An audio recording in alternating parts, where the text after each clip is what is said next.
I hate to say I told you so, but it seems fitting here. The Chargers season is over. The Greg Roman era is over. But the future is still bright for this team, even though right now it feels incredibly disappointing. Yet another playoff loss. Yet another playoff loss to the New England Patriots, and yet another disappointing performance out of the Chargers offense and out of Justin Herbert, who was not without blame in this game. What's up, everyone? I'm Sam Peña, a Bolt fan in the Berg for Chargers Digest. This is a really tough video to make. I really didn't want to have to talk about this. I was praying that Justin Herbert would not fall to 0-3 in the playoffs. But here we are. And listen, I don't put all the blame on him. I've said that a million times. And no, I think the people like Nick Wright on First Things First are ridiculous and idiotic for questioning him. At some point, he is going to win a playoff game, and he is still one of the 5 best quarterbacks in all of football. But it's hard. It's hard to see him lose another one. It's hard to see this team lose another one. But as always, we have to talk about exactly what went wrong in that playoff game and also talk about what the Chargers are going to do in the future and what they've done today, just a few hours ago, to put this team back in the right direction. So without further ado, let's talk about it. Before we get into all the news today, this video is brought to you by Kalshi. Kalshi is the largest prediction market in the United States, and when you download it using the link below and enter the code DIGESTNFL, you'll get $20 when you trade your first $100. On their platform, you could trade yes/no on really any live events, sports, elections, anything you want. And this is available, of course, in all 50 states, whether you're in California, here in Pennsylvania, or even Texas and New York. For Chargers fans, that of course means that you can trade on game outcomes, playoff chances, even player performances on a regulated market where you can cash out at any time. It's a smarter way for you to be able to put that sports and that news knowledge to the test, and you can always close positions whenever you want. So remember to download Kalshi today and use that code DIGESTNFL so you can be able to get $20 when you trade your first $100. All right, that's enough for me, and now let's get back to talking about the Chargers. First things first, the biggest news that came today was the firing of not only offensive coordinator Greg Roman, but also offensive line coach Mike Devlin. This was a move that needed to be made. Look, simply put, both of these people have struggled in their roles for the Chargers. Greg Roman, we knew when he came to the Chargers that he was someone who was probably not going to be the best fit for the team, but we thought maybe if he could bring that vaunted running game to the Chargers, we could see some success. That didn't happen. Roman was consistently one of the worst offensive coordinators in the league. He still struggled to be able to put together a passing game, and that running game never came to fruition. All of that was completely evident against the New England Patriots on Sunday night. Taking a look at the numbers, the offensive line, yet again a problem. The New England Patriots pressured Herbert on 25 of his 44 dropbacks per PFF, and they entered last night just 24th in total pressure rate all season. They blitzed Herbert 20 times, so 45% of the time on Sunday night, even though during the regular season, they only blitzed 25% of the time. What does that tell you? They knew the Achilles heel of this Chargers offense. Hell, the entire world knew the Achilles heel to this Chargers offense, and the Chargers had no answers for it. All night long, Herbert was under duress, and even when Herbert wasn't under duress, he struggled to be able to see the open receivers. I think a lot of Herbert making those mistakes throughout the game was a result of the punishment he's endured all season long.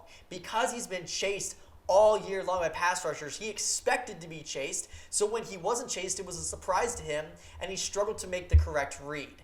Hopefully the Chargers are able to work on that. Hopefully Herbert is able to work on that. But that falls squarely on the shoulders of Greg Roman, who never put together a strong, quick game for him, who never seemed to be able to address the problem that the Chargers had, which was stunts right up front over and over and over again. That falls on Roman, and that falls on offensive line coach Mike Devlin. The Chargers made the right move and decided to axe both of them. When you take a look at the Chargers linemen, same usual candidates. Bradley Bozeman with 6 pressures allowed and a sack. Salyer and Pipkins with 3 each. Zion Johnson, it was continued to be a bust for the Chargers. 3 more pressures to his name and 2 more sacks to his name. Over and over and over again, we saw the Chargers offensive line struggle this year, and in a big way, it came up in the playoffs against the Patriots. We had to see a change made. The Chargers made sure that they made the correct change. And I have to say, it's really embarrassing to hear your opponents talk about you with such disrespect after the game, but it's warranted. Robert Spillane, the New England Patriots starting inside linebacker, said after the game, talking to a few of the guys on the other team, they had no clue what we were doing. They came up and said that. That's embarrassing for your opponent to straight up say, yeah, they had no idea what was going on. That's unacceptable for an NFL team, and it's especially unacceptable for a playoff team. You're at the highest level of football in the world. You cannot go into a game and not be prepared for what your opponent is going to be running against you. Daniel Popper, he talked about this in a tremendous article today. He said the run game that was promised by Roman never materialized in LA. The Chargers ranked 22nd in rushing success rate and 19th in EPA per rush over Roman's tenure. In the end, the run game was not good enough, and the passing game issues that have plagued Roman throughout his career, primarily a lack of dynamism and route concepts, persisted, especially Sunday night against the Patriots.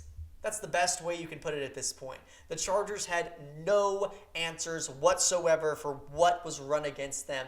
They consistently struggled to be able to protect Herbert, run the football, and also to exploit the weaknesses of an opposing defense. The Patriots had a bad pass rush. They shouldn't have been able to do that against you, and yet they did. They made you look like amateurs, and that's unacceptable in the league, and that's unacceptable for a Jim Harbaugh team. So Harbaugh and Hortiz made the right decision. I do briefly want to talk about Justin Herbert because he's going to get clowned all offseason. Yet again, all the networks are going to be talking about him. The Stephen A. Smiths, the Nick Wrights of the world are going to be talking down about him. They're going to be taking their victories laps. Listen, at some point, Herbert's going to win a playoff game. At some point, he is going to find success in the postseason. I just hope that it's with the Chargers. I hope he doesn't pull an Andrew Luck and retire early, and I hope that he doesn't have to do what Matt Stafford did and leave the team to be able to find that success. Because he's more than worthy of that. And I want people to remember, even though he struggled mightily in this playoff game, the Chargers would not be in the playoffs without him. This is not a playoff team without Justin Herbert. We saw that throughout the year, over and over again. He was harassed and mauled repeatedly. He had a broken hand. And yet he consistently delivered clutch moments and plays for the Chargers when they needed it. I want to see that happen in the playoffs sometimes, and he does need to deliver that. But the Justin Herbert era should not be in question and should not be in doubt. This is the future of this franchise. He is going to only get better, and at some point we are going to see that success. But it starts with making the right moves. And the Chargers did that today by letting go of Roman and Devlin. I'm not someone who sits here and celebrates a player or a person or anybody losing their jobs, but in this case it was warranted, and in this case it is hopefully the start of a better era for the Chargers. But we have to talk now about, unfortunately, the other news that I'm expecting to hear in the next few days, and that's the loss of Jesse Minter. It's been a privilege and a joy watching what he's been able to do with this defense, taking them from being one of the worst defenses in the league under Brandon Staley to overnight making them one of the best defenses in all of football, and doing it really without a lot of stars. Yes, we have Khalil Mack and Derwin James, but a lot of the important contributors on this team were players who were cast-offs from others. De'Aaron Tart was a forgotten man in Tennessee. He comes to the Chargers, and all of a sudden, he's dominating opposing offensive lines. Dante Jackson and Benjamin St. Juste were complete failures in Pittsburgh and in Washington. They come to the Chargers, and they're important contributors. Elijah Molden was someone who was another castaway from Tennessee. All of a sudden, he earns a major contract extension from the Chargers. Derwin James himself was struggling for years under Staley. All of a sudden, he has back-to-back all-pro seasons under Jesse Minter. This is a star when it comes to a coach, and he's sadly probably going to be lost. Because when you take a look at the head coach openings this offseason, there were 8 until just a few hours ago when the Steelers fired Tomlin, and all 8 of those teams requested an interview with Jesse Minter, which he has scheduled for the remainder of this week. I would be shocked to see if he doesn't go to one of those teams. So thank you, Minter, for everything you did for the Chargers. Although I am hoping, clinging to a prayer that the Chargers might be able to keep him. You could see the impact he had on this Chargers team, starting with their pass rush, which was excellent against the Patriots. Tuli Tuipulotu had 5 pressures and a sack. Odafe Owe, shout out to Joe Hortiz for that trade. He had 4 pressures and 3 sacks in this game. He was all over Drake May all game long. De'Aaron Tart was a menace. Khalil Mack, we know how great he is. Over and over and over again, we saw the Chargers able to get after May, hold the Patriots to only 16 points. That's one of the most vaunted offenses in the NFL, and they mightily struggled against the Chargers. Unfortunately, it just wasn't enough because the offense couldn't hold up their end of the bargain. But we saw the success we needed to out of this Chargers pass rush, and we also saw exactly what the Chargers need to do this offseason if they want to keep things going. Starting with re-signing Odafe Oweh. I am happy that Joe Hortiz made the move that he made at the trade deadline this offseason to get him. He was a breath of fresh air to this Chargers defense, really breathing life into this team. And you saw at the moment all three of those pass rushers were healthy and on the field at the same time. Since week 8, Oweh had 33 pressures, 10 sacks, 3 quarterback hits, an 81 pass rush grade, a 16.2 pass rush win rate, 11 run stops, and the 4th highest run stop percentage of any edge rusher in the entire NFL. He was a godsend for this team that was struggling to get after the quarterback when Khalil Mack went down with an injury. He's an important piece of the Chargers moving forward. I would be shocked if Hortiz didn't make a push to be able to re-sign him this offseason. He absolutely has deserved it with his play. But just taking a look at this offseason for the Chargers, I think it's important to retain Khalil Mack as well. He was somebody who was, yet again, a consistent force for the Chargers. And I'm sad to see that he has yet to have a playoff win under his resume, kind of like Justin Herbert in that respect. Khalil Mack is someone who has become the heart and soul of this Chargers defense. And it feels like he wants to stay here. It feels like he wants to see the Chargers find that success in the Harbaugh era. After the game, he was quoted as saying about Herbert that he's very hard on himself. He's got the heart of a champion. He's a man, a grinder, a warrior. He's a special man, and I can't wait to see it all be put together. That's my hope and my prayer and my wish for him, to see it all be put together and him placed in a position to succeed at a very high level. Those sound like the words of a man who wants to return to the LA Chargers. The question is going to be, are the Chargers going to use the money that's at their disposal to make him stay? And that's really the question that Joe Hortiz has this offseason. Because although Hortiz has done a very good job when it comes to drafting, I've been pretty underwhelmed by his free agency decisions. The Chargers have $100 million in cap space. It's time to use it. This is Los Angeles. This is LA. This is the city of superstars.